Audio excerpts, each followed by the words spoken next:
या देवी सर्वभूतेषु शक्तिरूपेण संस्थिता नमस्तस्यै नमस्तस्यै नमस्तस्यै नमो नमः। सर्वमंगल मांगल्ये शिवे सर्वार्थ साधिके शरणे त्र्यंबके गौरी नारायण नमोस्तुते। मेरे साथ कहिए जय माता दी, जय माता दी, जय माता दी।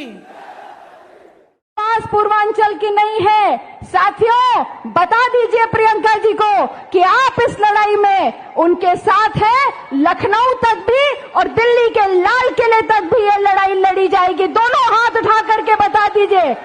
देखिए प्रियंका जी, ये सहयोग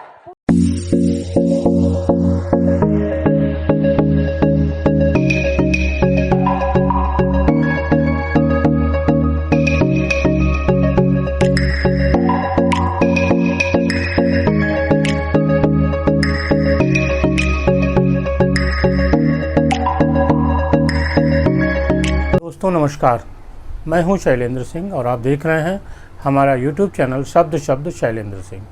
आज हम बात करेंगे उत्तर प्रदेश में प्रियंका गांधी की राजनीति की। प्रियंका गांधी की राजनीति को जो एक बूस्ट मिला वो किसान आंदोलन से मिला। लखीमपुर खीरी में जिस तरीके से किसानों के साथ दुर्घटना हुई, वहाँ के मंत्री पर यह आरोप लगा कि उनके बेटे ने किसानों को अपनी कार से कुचलकर मार दिया। उसके बाद भड़की हिंसा में 4 और लोग मारे गए। तो जिस तरीके से एक किसान आंदोलन में 8 लोगों की मौत हुई, उसके बाद उत्तर प्रदेश की राजनीति पूरी तौर से किसानों के साथ खड़ी हो गई। तमाम विपक्षी दल लखीमपुर जाने लगे और एक उत्तर प्रदेश सरकार के खिलाफ आंदोलन सा खड़ा हो गया। यहाँ सिर्फ विपक्षी दलों की बात नहीं है। हम प्रियंका गांधी की राजनीति की बात करें उससे पहले किसानों को लेकर जो भारतीय जनता पार्टी और उसके लोग, ख़ास तौर पे जो एक टोल आर्मी कही जाती है, एक नैरेटिव सेट कर रहे थे। लगातार 1 साल से वो ये फ्रेम करने की कोशिश कर रहे हैं कि जो किसानों का आंदोलन है वो असल में किसानों का आंदोलन नहीं है। उसके पीछे खालिस्तान के लोग हैं, जो देश विरोधी गतिविधियां करने वाले हैं वो लोग हैं। और ये एक नैरेटिव ऐसा सेट हो गया कि जिसमें भारतीय जनता पार्टी का हर नेता, हर कार्यकर्ता और हर समर्थक आज यही मान रहा है कि किसान आंदोलन के पीछे किसान नहीं हैं, खालिस्तानी लोग हैं और जो देश को कमज़ोर करना चाहते, तोड़ना चाहते वो लोग हैं। एक तथ्य आपके सामने रखता हूँ जो लखीमपुर से जुड़ा है। लखीमपुर, सीतापुर, शाहजहांपुर, ये एक तराई क्षेत्र कहा जाता है। पीलीभीत भी उसमें आता है। उत्तर प्रदेश का तराई क्षेत्र है। उत्तर प्रदेश के तराई क्षेत्र में 32 विधानसभा की सीटें भारतीय जनता पार्टी के पास हैं और 3 लोकसभा की सीटें भारतीय जनता पार्टी के पास हैं। जिन अजय मिश्रा पर यह आरोप लगा कि उनके लोगों ने किसानों को मारा, वो भी यहीं से सांसद हैं। उसके बाद उनको गृह राज्य मंत्री बनाया गया। ये समझ लीजिए कि जो 32 विधानसभा की सीटें हैं और 3 लोकसभा की सीटें हैं, क्या ये बिना जो सिख किसान हैं उनके वोटों के बने होंगे? नहीं। ये ठीक है कि तराई क्षेत्र में जो सिख किसान हैं उनकी संख्या 4% के आसपास है, 3% के आसपास होगी, 4 से 3% के बीच में है। लेकिन जो उनका इन्फ्लुएंस है, जो उनका प्रभाव है, वो सिर्फ तराई क्षेत्र में ही नहीं है, उत्तर प्रदेश के अलग अलग शहरों में भी है। और इनके प्रभाव से वोट का जो निर्धारण होता है वो एक तरीके से पार्टियों को चला जाता है। तो इन किसानों की अनदेखी हम नहीं कर सकते और ये नहीं माना जा सकता कि भारतीय जनता पार्टी के जितने विधायक तराई क्षेत्र से हैं या जितने लोकसभा सांसद तराई क्षेत्र से हैं, वो कभी इन किसानों से वोट मांगने नहीं गए होंगे या इन किसानों ने उनको वोट नहीं दिया होगा। वो आपकी जनता है। और एक तरीके से जो नैरेटिव सेट हुआ वो यही है कि तराई क्षेत्र में खालिस्तानियों का प्रभाव हो रहा है, जिसके नाते ये हिंसा हुई। ये हिंसा क्यों हुई, क्या हुआ, ये एक अलग कारण है, उसकी पुलिस विवेचना कर रही है, अदालत देख रही है। जो सत्य होगा वो सामने आएगा। अब हम बात करते हैं इस राजनीति की जो हाँ प्रियंका गांधी ने शुरू की। प्रियंका गांधी सबसे पहले वो नेता थी जिन्होंने लखीमपुर घटना के बाद सबसे पहले वो लखीमपुर जाने के लिए तैयार हुई। उनको सरकार ने लखीमपुर जाने नहीं दिया। सीतापुर में उनको रोक लिया गया। सीतापुर में एक पीएसी का जो गेस्ट हाउस था वहाँ उनको अरेस्ट किया गया। अरेस्ट करने के बाद उनको करीब 57 घंटे उनको वहाँ रखा गया। उसके बाद राहुल गांधी आते हैं और राहुल गांधी के बाद फिर प्रियंका गांधी की रिहाई होती है। वहाँ से प्रियंका गांधी पहले बहराइच के किसानों से मिलने जाती हैं, लखीमपुर के किसानों से मिलने जाती हैं, जिनकी इस हादसे में जान गई।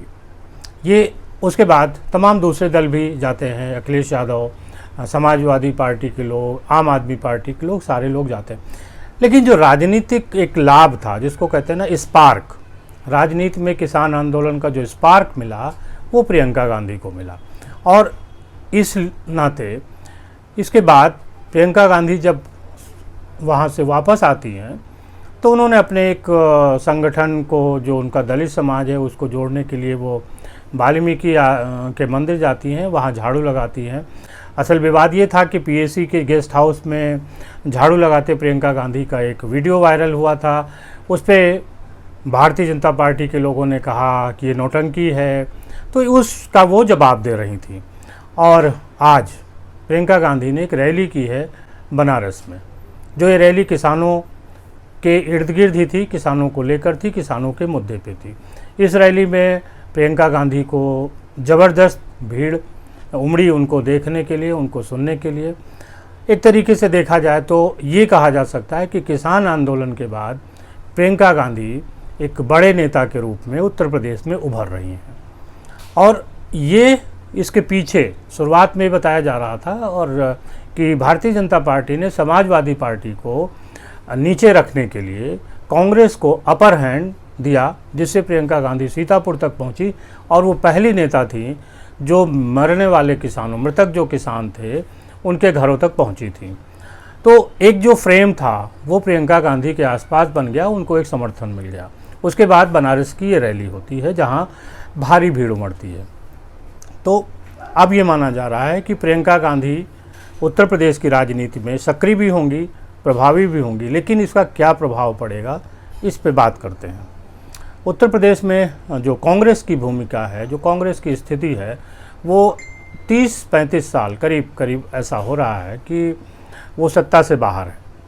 इन दिनों उसके तमाम जो बड़े नेता थे, जनाधार वाले नेता थे, वो या तो पार्टी छोड़ गए या पार्टी में निष्क्रिय अवस्था में है, या अगर हैं कुछ लोग तो वो अपने अपने चुनाव क्षेत्र तक सीमित हैं।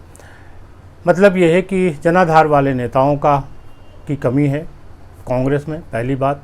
दूसरी बात, वोट बैंक, जो कभी दलित वोट बैंक कांग्रेस के साथ था, मुस्लिम वोट बैंक कांग्रेस के साथ था, ओबीसी था और अपर कास्ट खासकर ब्राह्मण कांग्रेस के साथ था, वो भी अब कांग्रेस के साथ नहीं है।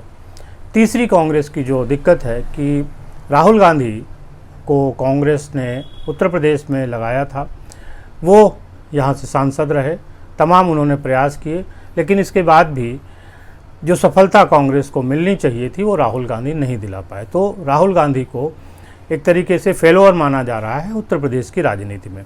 अब प्रियंका गांधी का आगमन हुआ है और ये जो विधानसभा चुनाव है 2022 का, ये प्रियंका गांधी के नेतृत्व में पहली बार लड़ा जाएगा, जिसमें प्रियंका प्रभावी है। इसके पहले भी ये चर्चा हुई थी कि अगर प्रियंका गांधी को उत्तर प्रदेश की कमान सौंपी जाए, कांग्रेस का लीडर बनाया जाए, तो हो सकता है कि कांग्रेस तेज़ी के साथ वापस आ सकती है सत्ता की दौड़ में, उसके जो नेता हैं वो आ सकते हैं।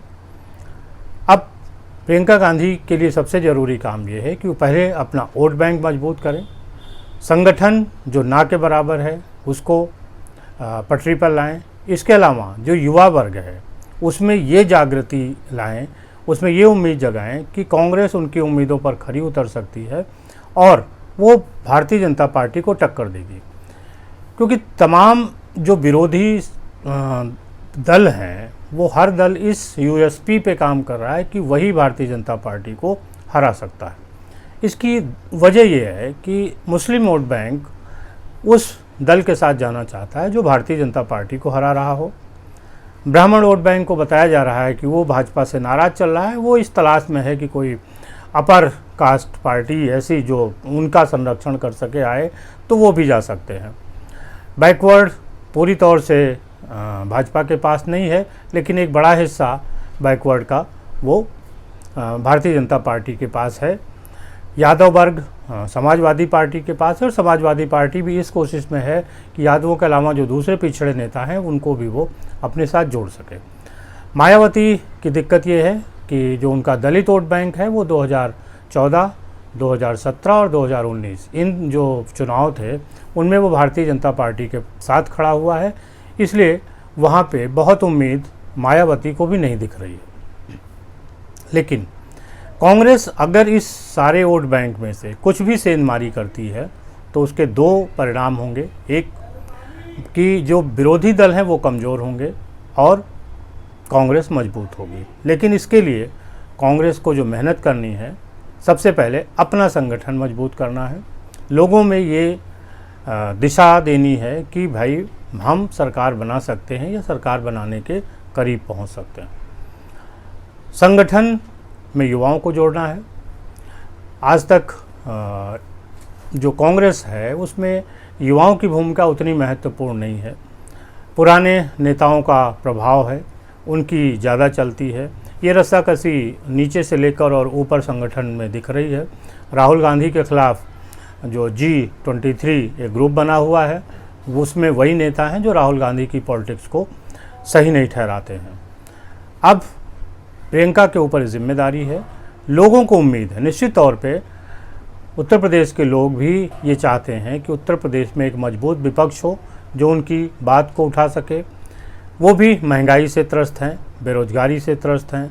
भारतीय जनता पार्टी जिस तरीके से अपना अभियान चला रही है, निश्चित तौर पे उनके पास बड़ा संगठन है, इंफ्रास्ट्रक्चर उनका मजबूत है, लेकिन कहीं ना कहीं जनता में जो नाराज़गी है भाजपा के साथ, उसको अगर अपने पक्ष में लेना है तो एक बड़ी लड़ाई कांग्रेस को लड़नी है। प्रियंका गांधी को किसान आंदोलन के बाद एक बड़ा स्पार्क मिला है। जो विरोधी दल अभी तक कांग्रेस को के साथ समझौता करने को तैयार नहीं थे या उनको बहुत ही हाशिए पर रखकर बात कर रहे थे, उनको भी ये अब दिखाई दे रहा है कि कांग्रेस मजबूत हो रही है। निश्चित तौर पे कांग्रेस मजबूत होगी तो एक बड़ी लड़ाई सामने लड़ी जा सकती है। और अगर 2022 में कांग्रेस ने कुछ भी बेहतर किया तो उसका प्रभाव 2024 के लोकसभा चुनाव पे पड़ेगा, क्योंकि लोकसभा में कांग्रेस ही ऐसी पार्टी है जो भारतीय जनता पार्टी के मुकाबले चुनाव लड़ सकती है और वो तमाम दलों को एकजुट कर सकती है। तो उत्तर प्रदेश का जो विधानसभा चुनाव है वो कांग्रेस के लिए भी बहुत महत्वपूर्ण है, बहुत ख़ास है। स्टार्टिंग जिसको कहें, अगर शुरुआत कहें उस दौर की, तो उनको किसान आंदोलन के रूप में एक बड़ा मुद्दा हाथ लगा है। अब इस मुद्दे को कांग्रेस कितना दूर तक ले जा सकती है, ये उसके नेताओं, कार्यकर्ताओं और जो उनके संगठन में रणनीतिकार हैं उन पर निर्भर करता है। भारतीय जनता पार्टी किसान आंदोलन को लेकर एक बड़ी गलती कर रही है। शायद इसकी तरफ उसका ध्यान नहीं है कि वो सिखों को हिंदुओं से अलग करने की कोशिश कर रही है, और ये कोशिश जो है वो उस पर भारी पड़ेगी। सिर्फ उत्तर प्रदेश में नहीं, पंजाब में भी ये जो कोशिश है वो भारतीय जनता पार्टी को नुकसान पहुंचाएगी। लगातार सिखों पर अगर आप उनके खालिस्तानी होने पर का आरोप लगाएंगे तो ये उनके आत्मसम्मान को चोट पहुंचाता है। भारतीय जनता पार्टी के साथ सिख जो हैं, पंजाबी जो किसान हैं या पंजाब के जो रहने वाले हैं, वो बड़ी संख्या में हैं। इसका उदाहरण अभी हमने आपको दिया था कि तराई क्षेत्र में कितना समर्थन भारतीय जनता पार्टी को मिला हुआ है। और अगर भारतीय जनता पार्टी से सिख किसानों का मोह भंग हुआ तो निश्चित तौर पे भारतीय जनता पार्टी को तराई क्षेत्र में वो सफलता नहीं मिलेगी जो 2017 और 2019 में मिली है। भारतीय जनता पार्टी के लिए ज़रूरी है कि वो सिखों पर ये जो हमले कर रही है वो बंद करे, क्योंकि 1 साल से अधिक का समय हो चुका है, वो अपनी बात को साबित नहीं कर पाई है। दूसरी बात, कांग्रेस सिखों के करीब जा रही है, भारतीय जनता पार्टी को समझ आ रहा है और उन्होंने अपने लोगों के जरिए इस बात का विरोध भी कराया है कि कांग्रेस ने 1984 के जो दंगे हुए थे उनमें सिखों का एक बड़ा नरसंहार हुआ था, उसकी जिम्मेदार कांग्रेस है। लेकिन 84 से और 2022 का जो सफ़र है वो बहुत लंबा सफ़र है, एक पीढ़ियाँ बीत चुकी हैं, कांग्रेस उस पर कई बार सफाई दे चुकी है। ये हो सकता है कि कांग्रेस की वो सफाई सिखों को उनके गले के नीचे उतरे और जो उन पे खालिस्तानी होने का आरोप भाजपा के लोग लगा रहे हैं, उनकी ट्रोल आर्मी लगा रही है, वो उनके आत्मसम्मान को ठेस पहुंचा सकता है, जिससे वो भारतीय जनता पार्टी से अलग हो सकते हैं। उत्तर प्रदेश की राजनीति में प्रियंका गांधी के लिए किसान आंदोलन एक बड़ा मौका लेकर आया है और इस मौके को अगर सही तरीके से संगठन और इंफ्रास्ट्रक्चर के साथ उपयोग किया गया तो निश्चित तौर पे कांग्रेस को उत्तर प्रदेश में अपने पैर जमाने में कोई दिक्कत नहीं होगी। और एक बार अगर कांग्रेस का वोट बैंक उसकी तरफ वापस आना शुरू हुआ तो निश्चित तौर पर भाजपा और जो दूसरे विपक्षी दल हैं उनके सामने मुश्किल खड़ी हो सकती है। बहुत शुक्रिया। आपको हमारा आकलन कैसा लगा ज़रूर बताइएगा। धन्यवाद।